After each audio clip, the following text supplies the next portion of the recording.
Okay, in this lesson here, what we're going to do is make things a bit more interesting by taking a look at camera commands. Plus, you're going to find that some of these commands are going to become very helpful in demonstrating some of the more advanced commands we'll be using a little bit later on, where we're going to need to take control of our camera and do some, well, interesting things, if you will.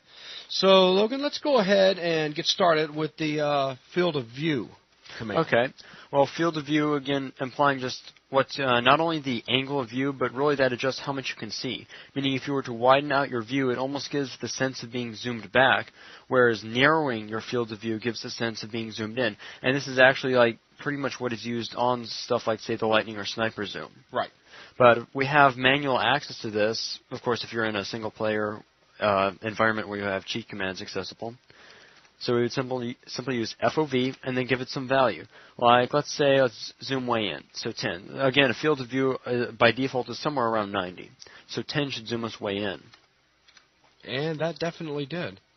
So now, plus what's cool is you can take this even a lot farther than a normal, like, sniper zoom. We could take this to maybe 3. And that's very zoomed in. You can almost start to see this mouse sensitivity as it snap to different units of the mouse. Yeah, no kidding. It's kind of cool. Awesome. It's like having ultra-high accuracy. But, of course, we can use the effect in reverse. We could pull this way back to, like, 130.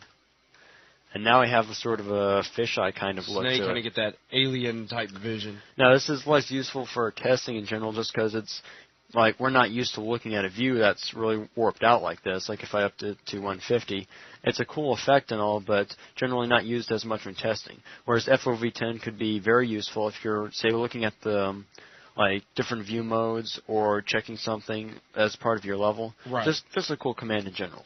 I'm going to throw this back to my favorite of 95. Okay. All right, so field of view, very simple, just FOV, and whichever field of view you'd like. And next one, let's take a look at behind view. I know this is a very useful command, especially after you've just brought in your own character and you'd like to check out what the character looks like. Right. If you want a third-person style view, that's what behind view is for. So behind view, and then we have to specify 1 or 0. 1 to activate it, or 0 to put it back. So check that out. There's our character. Notice as we look around, the character still rotates. So it's basically more like a third-person chase cam now. So we could pretty much still run around a level no problem. Of course, we might lose a little bit of vertical aiming capability, but still, nonetheless, cool for testing, especially cool for looking at characters. Exactly. So if I was to bring the console back down and set that to 0, of course, that'll take us back. Now, by default, you'll also find this bound to a key as well. Right. As a matter of fact, in 2K4, your F4 button may be bound to a command called toggle behind view. Basically, that makes it a lot easier, whereas before you'd have to specify 1 or 0. Right. Toggle behind view could, of course, be bound to a key, so you can simply hit it over and over again. Which is exactly the next command we were going to talk about anyways. So, just for visual aid. Just so that you can see it live and in action. Toggle behind view. There you go. Again, so toggle. Same thing. Okay, yeah, but you'll find basically the behind view without having to type in a 1 or a 0 already set up, so you can just toggle with the key. Also kind of cool, in some spectating cases, you may actually be able to jump into the first-person view of the person you're spectating. Again, this may all depend on server settings, but it is possible. Very cool. Okay, so now what we're going to do is take a look at something that's a tad bit more powerful. If you didn't want to do a chase cam type setup, you want it to be able to, let's say, freely rotate a camera all the way around a character, you can use a command called free camera. And again, it's expecting an argument as well. So we'll feed it 1, say, and again, this is a Boolean value, so we could also say something like true. And now our camera's freed. And demonstrate. Now, check it out. As I rotate the camera around, the character continues to look where he is. As a matter of fact, without some other keybind for turning the character, he's always going to stay looking that direction until I deactivate the mode.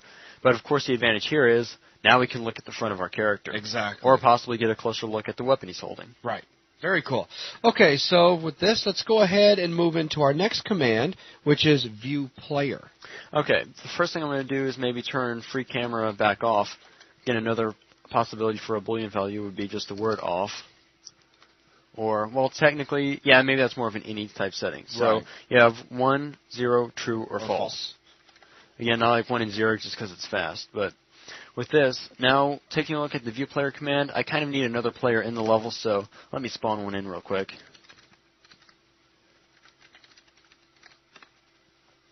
So now we've got a bot running around the level. What if we wanted to do a test, say, spectator-style view over... God mode. Okay, I got you. There we go. So we want to take a look at what the bot's doing. So I'll say view player, and then give it the player name. In this case, I added the player named Ravage, so we'll say view player Ravage. Now if I jump away, check it out. So hands-free, spectator, or well, I can rotate around still if I want to, but we have a spectator view of whichever player we want to. So this could be very useful when testing bots, or just kind of cool to know the command if you want to jump through people in a game.